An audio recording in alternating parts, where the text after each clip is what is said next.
this morning, just like every other day. Jack and Lytutien walked hand in hand along the path that led to the district market. The dirt road shimmered under the early sunlight, while the distant crow of roosters blended with the lively chatter of villagers, creating a scene of pure serenity. The market here had long been known for its simple yet fresh country produce. Baskets of golden corn, bundles of tender green bamboo shoots, vegetables still carrying the morning dew. Even fish from the mountain streams and cuts of wild meat all were brought by villagers from far and wide to sell. Everything still held the raw, genuine flavor of the highlands, warming the hearts of anyone who came. Suddenly, Jack stopped short, as if remembering something. He frowned and quickly said, "Lytutien, I left my phone in the car. Stay here for a moment. I'll be right back." Lytutien smiled gently and nodded. "Of course, go ahead. I'll pick up some fresh flowers to brighten the kitchen." Jack turned and hurried back toward the parking lot. The market was as bustling as ever, while Lytutien wandered quietly among the stalls, admiring the colorful forest flowers. Little did she know that only minutes later, from within the crowd, a thug would suddenly charge toward her, shoving her hard so she stumbled and fell onto the dusty ground. Dozens of eyes turned to her. Murmurs spread quickly. No one realized that such a small incident would mark the beginning of a fateful encounter. The thug, after knocking her down, snatched the bag from her shoulder and bolted toward the end of the market. Everything happened so quickly that she could only gasp, her dazed eyes following his figure vanishing into the crowd. People nearby muttered some pitied her. Others simply shook their heads and walked away. No one truly dared to intervene. Trembling, Lytutien tried to push herself up, her legs still unsteady from the fall. But only a few breaths later, the thief suddenly crashed to the ground. Dust billowed as baskets of vegetables overturned, scattering everywhere. Before he could even grasp what had happened, he saw a figure blocking his way. It was a woman slender, dressed in faded, simple clothes. Her hair was tied neatly at the back, her sun-darkened face lined with the marks of hard labor. Yet her eyes were sharp and cold, with nothing more than a swift, well-placed movement. She had tripped him, sending him sprawling.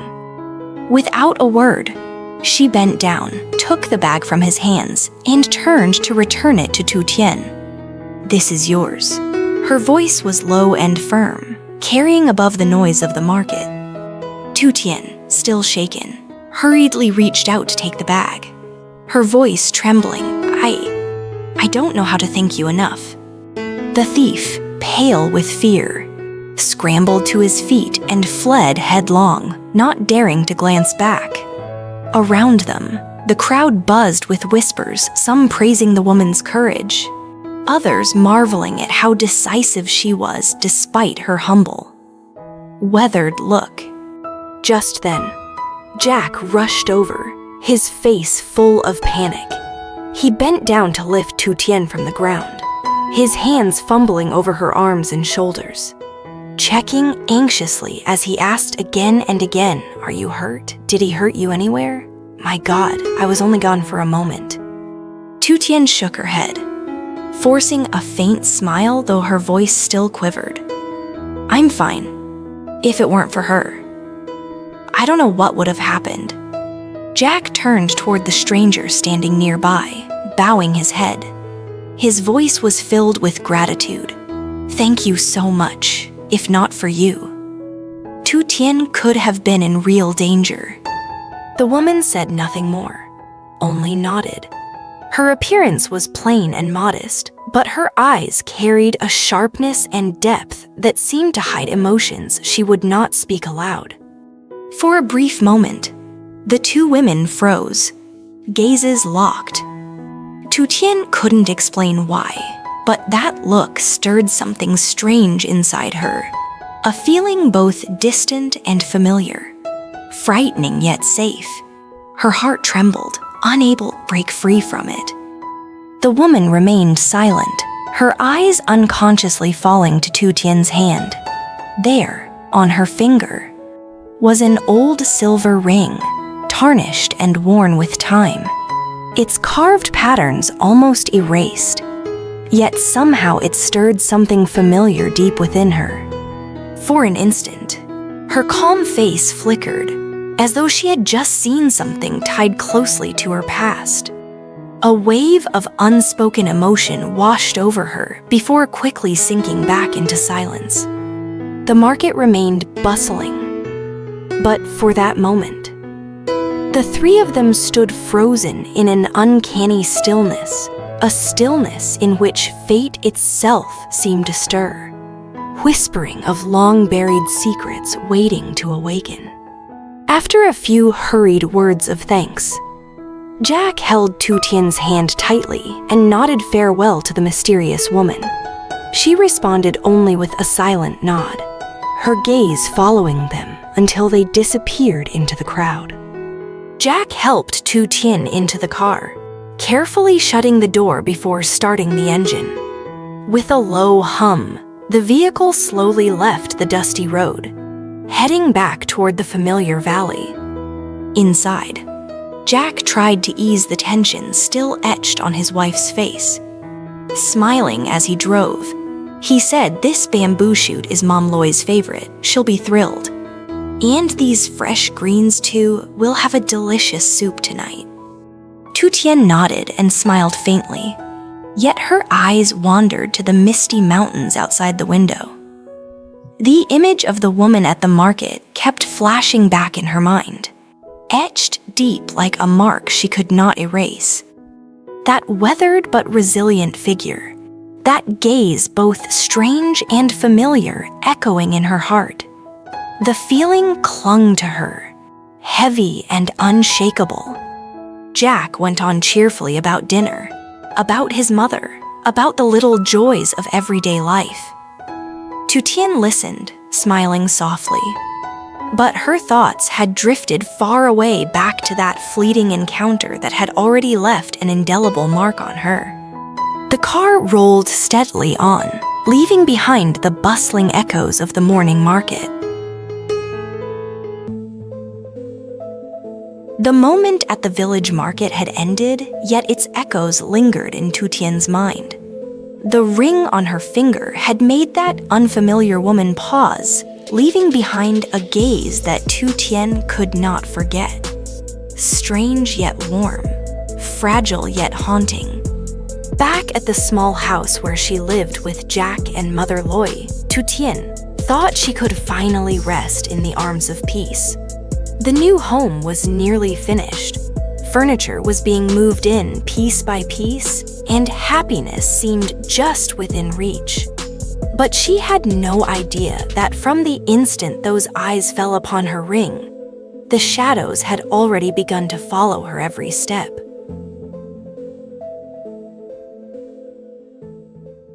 The next morning, Jack brought Tiutien to their new house.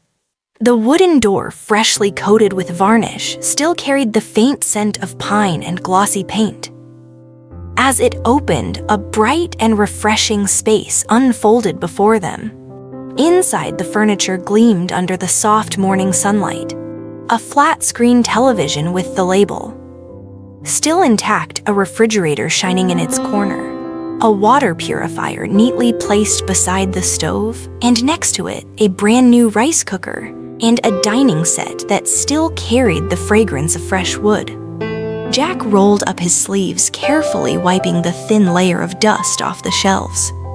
Every gesture was precise, almost reverent, as if he were touching a dream he had finally made real.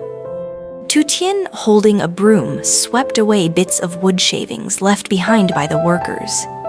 From time to time, she would pause and glance around. In her eyes shimmered both joy and emotion, as though every simple action carried within it the weight of fresh hopes. Standing in the middle of the wide living room, Tieucastories froze. Before her was a world so different from the life she had known no more. Leaning makeshift walls, no more cracked plaster, no more leaking roof that turned stormy nights into torment. Instead, everything here was solid, bright, and clean. A wave of wonder mixed with trembling emotion slowly spread through her chest. Her hands shook slightly as she clenched them, and the ring on her finger caught the sunlight glowing softly like a distant promise calling her back. Jack stood beside her silent for a moment before his warm smile broke the stillness. His eyes swept over the new space, his voice steady yet tender. From this moment on, you won't have to suffer anymore. This house will be the place where we start everything over. The words stung Tieucastories' heart. Her nose burned and tears threatened to fall, but she only nodded, letting the waves of emotion rise and break inside her. In that moment, surrounded by walls still unfinished, she felt for the first time that she truly had a home. Suddenly, from the yard outside came the clamor of voices and the rhythmic tapping of masons at work.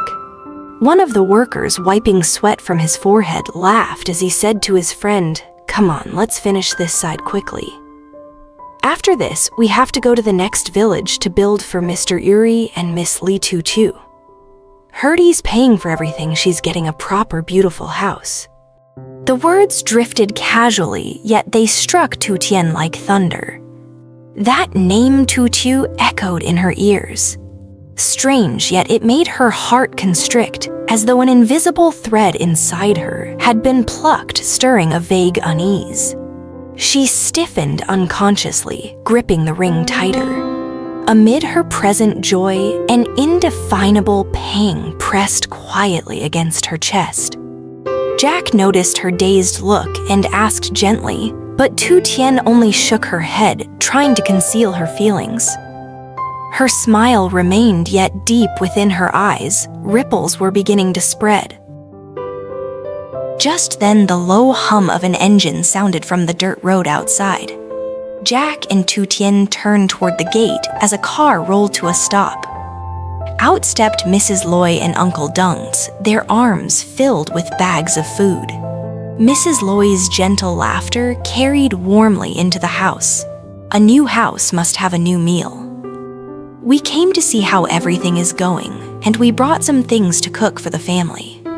Uncle Dung followed behind, carrying a basket of ripe fruit. His eyes scanned the half-finished house glowing under the morning light, and he nodded approvingly. Not even fully done, but already so solid and welcoming. "Well done, Jack, my boy." The air instantly grew livelier. Jack hurried to help carry the bags, while Tieucastories quickly followed, whispering soft thanks. As they stepped inside, the fragrance of fresh wood mingled with the scent of ripe fruit, filling the space with a warmth words could barely capture. Mrs. Loy set down the bags and turned to Tieucastories. In her eyes shone a rare tenderness. "My daughter-in-law now has a proper roof over her head. You must live happily here, do you hear me?" Tieucastories lowered her head, her voice trembling. "Yes, I will try." Just that one line made her eyes burn with tears. 4 people, 2 generations stepped together into the house, carrying not only food, but the warmth of a growing family filling every corner. The house suddenly filled with life. Mrs. Loy quickly rolled up her sleeves, unpacking the groceries onto the half-finished kitchen counter. The rustle of plastic bags, the gentle clinking of bowls and plates, all combined to turn the bare kitchen into a place already alive with warmth. Uncle Dung wandered slowly around the house. He brushed his hand over the wall, still coated with chalky dust, his gaze lingering on each piece of furniture Jack had carefully chosen. From time to time, he nodded with satisfaction. Yes, once this is finished, it will be perfect. Solid, bright, and beautifully done. Jack only smiled, but pride gleamed in his eyes.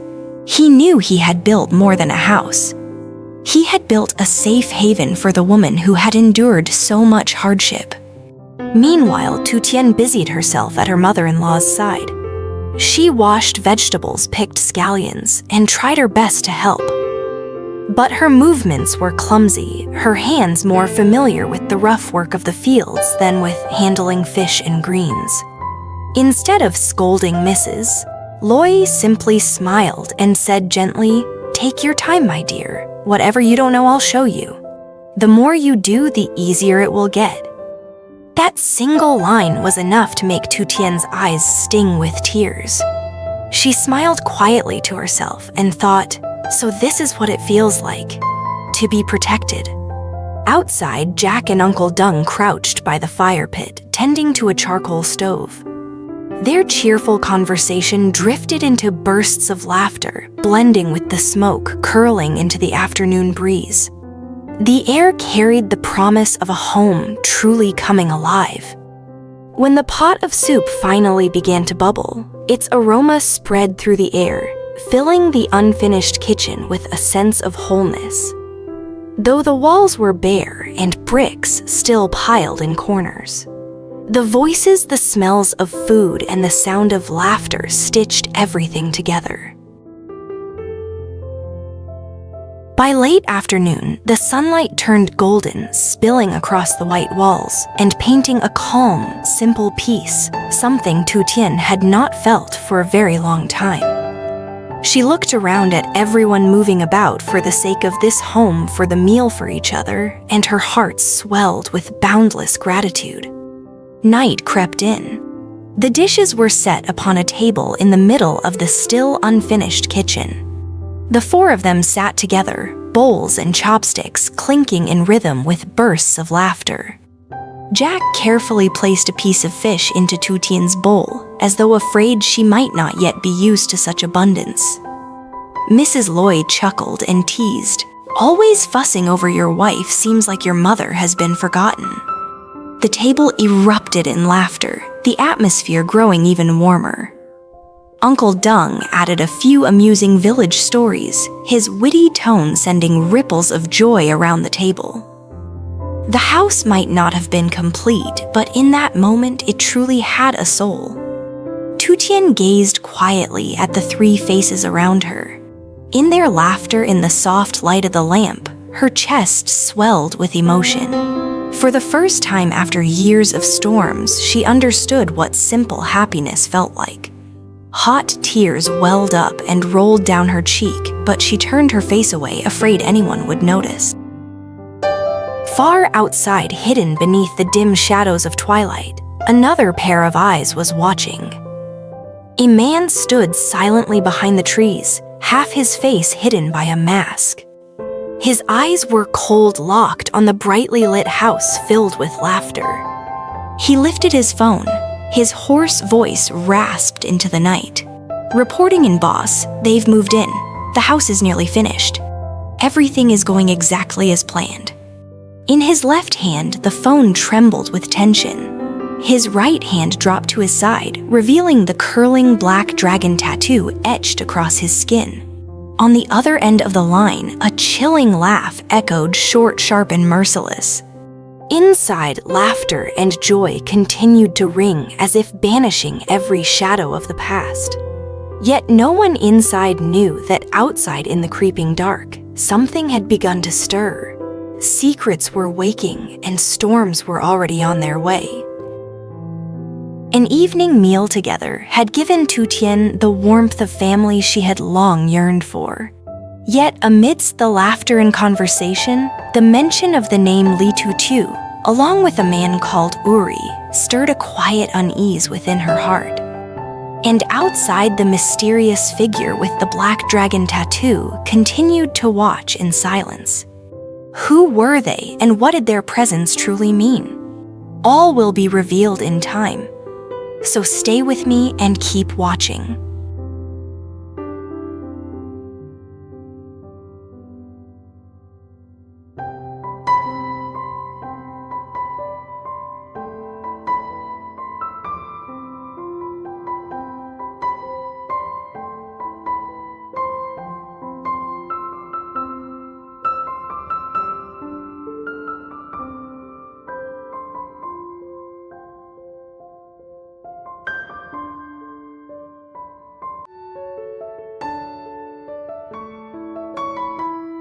The morning market was calm and peaceful.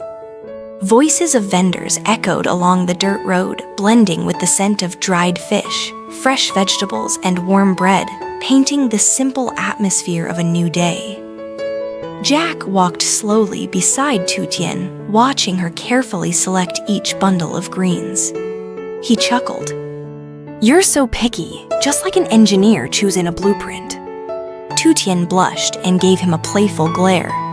"Well, it's for our family. I can't just pick carelessly." They both laughed, and for a moment it felt as if all storms had passed, leaving only warmth behind. Yet, just a few steps later, fate led them to a man whose very presence would open a door to a past buried for 30 long years.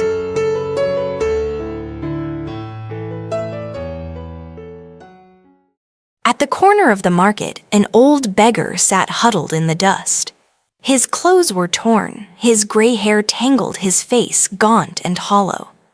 Cloudy, lifeless eyes stared into nothingness, while his frail hand trembled as it reached out for a shred of compassion.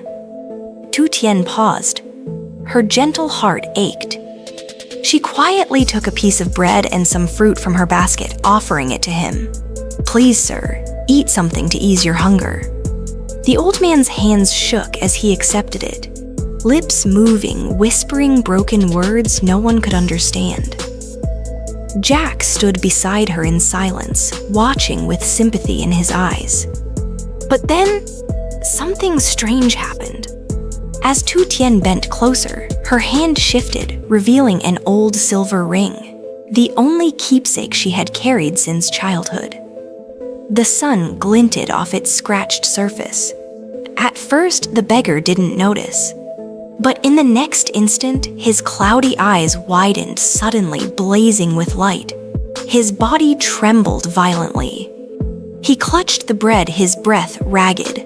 Then, as if stabbed by 1,000 knives of memory, he grabbed his head and screamed in agony. "No, no, don't make me do it.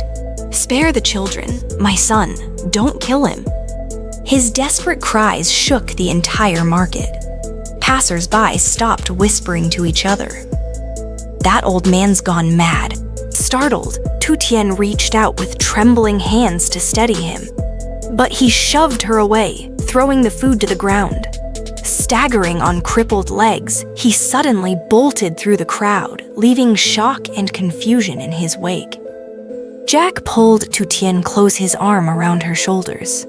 "Don't be afraid. Maybe he's not in his right mind." But even Jack couldn't hide the doubt flickering in his eyes. Tieucastories' heart pounded wildly, as if she had brushed against an invisible terror. The ring in her hand trembled, its glimmer blurred by the tears in her eyes. The old man stumbled into an abandoned row of houses at the edge of the market and collapsed. His mind spun, and memories long buried clawed their way back, shattering into fragments that tore through him. In his delirium, he heard the storm, the rain, and his own broken screams from 30 years ago. That night, the sky churned with black clouds. Thunder roared, lightning split the heavens in fury. Inside the grand hall of the Lai family estate, a middle-aged man knelt, his shoulders trembling. It was him back when he was still the loyal butler of the household. Before him, Li Haklong sat with legs crossed on a gilded chair, a glass of wine in his hand, his voice icy and merciless. "Do you understand those 3 girls? Must disappear. If not, your son will not live to see the morning." With a sharp clang, he set a gleaming knife on the table, its metallic ring echoing through the night. The butler's body shook. "Please, I beg you, spare them. They are just innocent children." Haklong smirked with contempt, tilting his head. "You think you have the right to pity them? Choose 3 children or the single life of your son." The words pierced his chest like a blade. His blood froze. Behind him, 2 henchmen gripped the shoulders of his 16-year-old boy, pressing a knife to the boy's throat. The child trembled, eyes red with tears choking on his plea. "Father, save me." The father's heart shattered into pieces. Lowering his head, his fists slammed the floor. His voice cracked in despair. "Fine. I will do it." Haklong's lips curled into a cruel smile. With a flick of his hand, the boy was spared for now.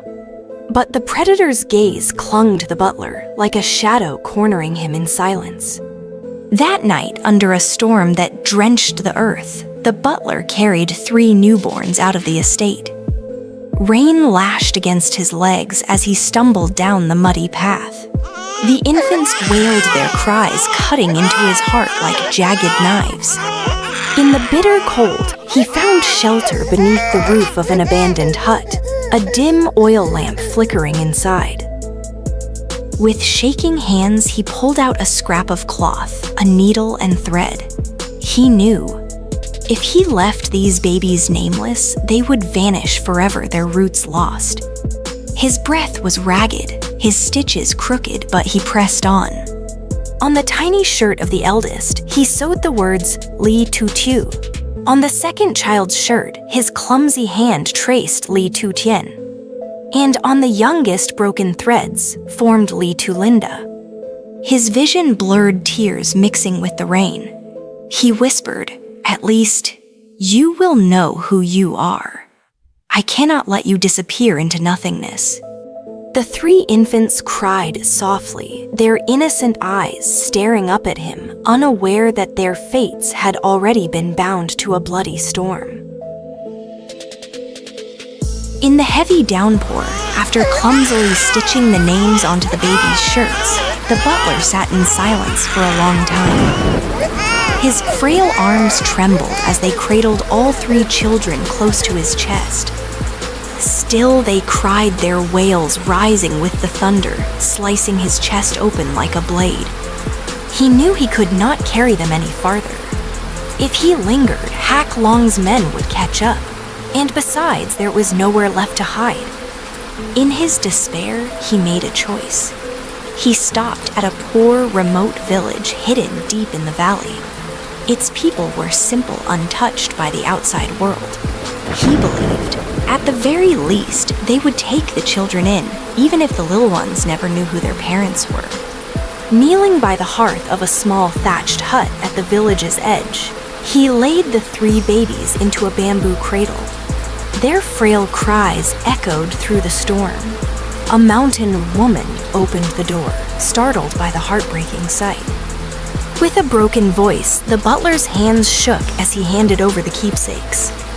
For the eldest, he placed an aged necklace tarnished with time. For the second and the youngest, he slipped a silver ring into each of their swaddling cloths. Each bore the engraved crest of the Lai family. Tears streamed down his face as he whispered, "Please, keep them safe. This is all that remains to prove who they are. I am powerless now. Forgive me." Turning away, he stumbled into the storm, each step heavier than the last, as if his heart had been ripped from his chest. But fate was not yet finished with him. Just a few weeks later, Lai Haklong uncovered the truth. The butler was dragged mercilessly back, thrown onto the cold ground. In front of him, his only son was bound tightly, eyes wide with terror. Haklong took a long drag from his cigarette, exhaling smoke with a mocking laugh. "You dared deceive me. Did you truly think you could hide those 3 children? Nothing escapes my eyes." The butler collapsed, sobbing, crawling forward to beg, "Please, I beg you, spare him. The fault is mine alone, don't kill my boy." But Haklong only sneered. With a cold nod, the blade flashed. A scream tore the night apart, hot blood splattered across the ground. The butler howled, his voice breaking his mind, shattering as he tried to lunge forward, but the guards held him down. His heart exploded with grief. "No, my son." But that desperate cry saved nothing. Haklong wasn't finished. With a flick of his hand, 2 henchmen swung their clubs, shattering the butler's legs. He writhed in agony, left broken on the ground. You wish to pity them? Then I'll let you live crippled, humiliated, drowning every day in the memory of betrayal's price. From that night on, the butler was cast out of the estate. He became a wandering beggar, his memory fading in fragments, but the pain of losing his son carved itself forever into his soul. 30 years later, the noise of the village market rang in his ears. The old man jolted awake, cold sweat pouring down his face, his chest heaving. With trembling hands, he pulled from his shirt a tattered slip of paper yellowed with age. On it, scrawled in shaky handwriting, were 3 names: lytutien, Lytulinda. Tears welled in his eyes as his lips muttered in madness. I didn't kill you. I saved you. But my son? He died instead. Tears mixed with a twisted smile. He laughed, then sobbed, then screamed, lost in his insanity.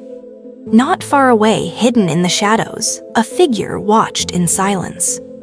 Coiled around his arm was a tattoo of a black dragon. He pulled out a phone, his voice low and hoarse. Boss, the old man is still alive, and it seems he's found one of the children. On the other end of the line, a cold, merciless laugh echoed.